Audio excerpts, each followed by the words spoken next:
It is 6 minutes after 11 p.m. Central African time. If you have just joined us, welcome to it. African Diaries is the name of the show. Shayla Ndikumana with you, and I've got you for the next hour or so. Time for us to get into our second conversation. Now, before we begin, a gentle reminder to our listener. Today's conversation touches on sensitive topics, including family conflict and gender-based violence. While we approach these issues with care and professionalism, some listeners may find that parts of this discussion are distressing. If some of you are affected by these issues, support services are available in your area, and we are encouraging you to sought after help. We are going to be joined this evening by Marici Corneli Jacobs, a leading mediator and co-founder of Voice of the Children Practitioner Programme. Before we start, of course, we have to get into the reality that this conversation looks to see how children are affected by GBV. The context is the child this evening, and we're going to be trying to get an understanding, because sometimes they don't speak. They don't vocalize what it is they're going through, or maybe they don't even know how to articulate what they are experiencing. And of course, to help us further dissect the subject matter, we allow Marici to join us. Marici, good evening and welcome to African Diaries. Good evening, Shayla, and thank you for the invite. I'm very glad and happy to be here and to share with everybody out there more about the voice of the child in South Africa. Let's start off by just gauging legalities, right? In the Children's Act, this is Act 38 of 2005, which makes it mandatory for children to practice and participate in matters affecting them during a divorce or separation. How and to what degree and context do we involve children? Yes, there is an act that says that they must participate, but do they understand the context? And how do we introduce them into the context safely? I like what you've just asked. And just to start off with the Children's Act 38 of 2005, do you know that this act actually only came into force on the 1st of April 2010? So we're talking about a very young act. And in specific, what you refer to is our Section 6.5 and Section 10 of the Children's Act. And it states that children has the right to participate. So it's not optional, it's a legal requirement. And to ensure that this right is upheld, we started a structured, child-focused approach where a voice of the child practitioner will meet with the child in a very friendly environment with about 3 sessions, 40 minutes long, and the child will have certain media that it can play with, puzzles and drawings, and so we can explore a little bit more about the child's world. They will express their feelings and their needs, and this is not forensic, very important, and it's not an investigative process. It is instead a process where we found that children that talk can heal. So important that you make mention of that, Marici, and I really do commend the work that you do for Voice of the Child and how you use these programs to facilitate conversations between children. Let's dig a bit deeper into a child's understanding, and I'm rather interested in how it is they interact with the world during different stages, right? And I suppose you can walk us through the different stages. And the reason I'm asking this question is because perhaps somebody seated at home and is sort of just recognizing and realizing I went through the process of divorce. Yes. I've already delved into the thicket of it. I didn't consider the child to the extent which I should have. But now I want to have that conversation. And they don't know how to mediate between themselves and the child. How do we begin to open ourselves up to the child? But also, how do we begin to receive what the child has to say? Very important questions. And I think what we need to understand is that a child from as the age of 3 years can already have an interview with a voice of the child practitioner. Now, say for instance, tonight, Shayla, you were trained, you did our training program. You would have an interview with the child, and in that interview, you won't ask the child, where do you want to stay? Or would you stay with mom or dad? It's more that the child will express its feelings and overcome that helplessness, that powerlessness, that sometimes they feel invisible. So how it works is the parents would contact us and tell us that they are going to get a divorce. And we would start with the mediation. And in the mediation, we will have a voice of the child practitioner that will speak to the children and in our mediation give feedback to the parents. So it's two processes. The one is where the practitioner speaks to the children every week for about 3 weeks. And after those sessions, the voice of the child practitioner will give feedback to the parents in the mediation session. The parents can then ask questions, and after those questions, a parenting plan is compiled. So the child's voice is also heard through the parenting plan, which is actually supposed to be a child's plan. Marici, I know that you can't give us statistics concerning parents and their willingness to participate in a mediation process, but just based off your experience, how often do parents turn to mediation before heading straight to the courts?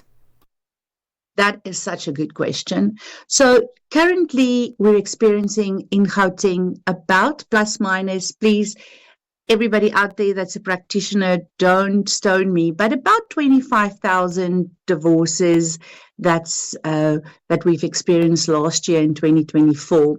So out of that, we think there's about 75,000 children that's caught up in divorce or separation.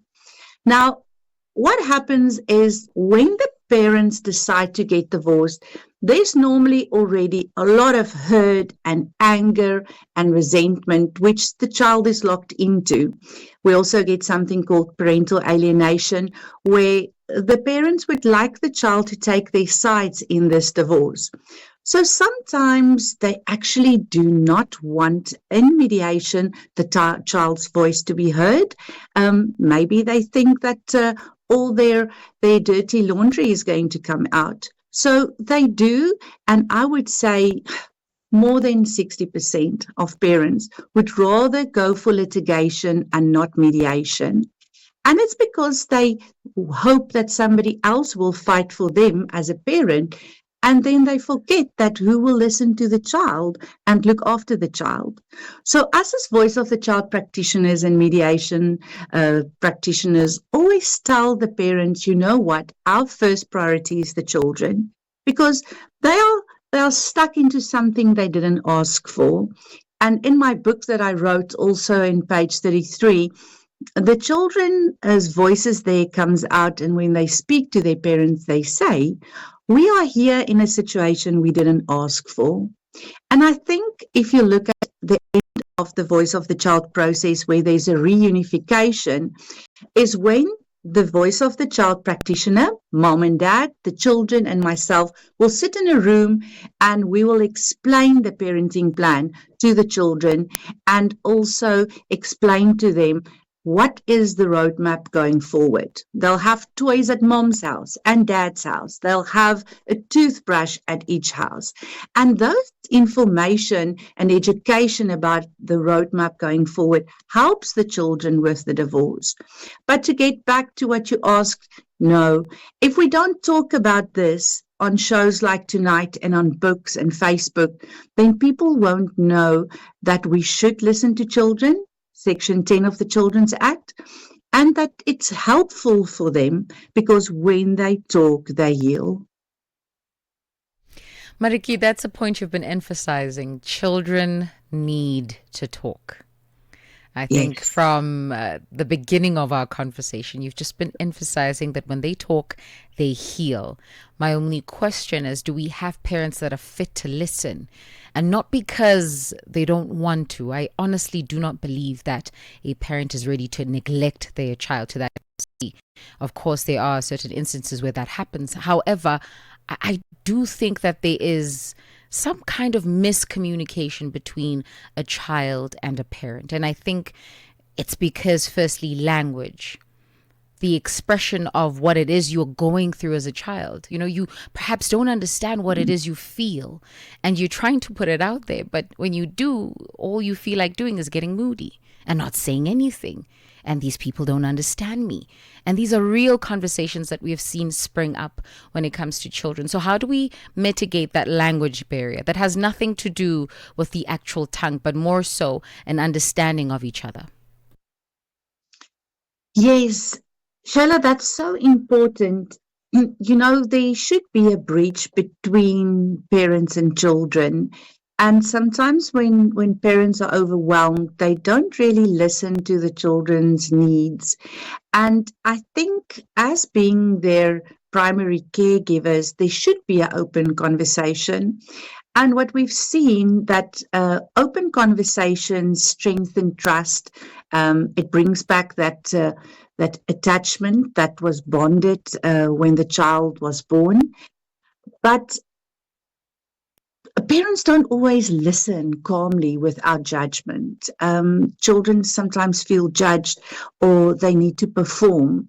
Now, everybody is under stress when there is trauma, and the trauma can sometimes just be relocation. I've been dealing with a lot of voice of the child in relocation, where children have to go to another country and leave their friends and their dogs behind, and they're not listened to.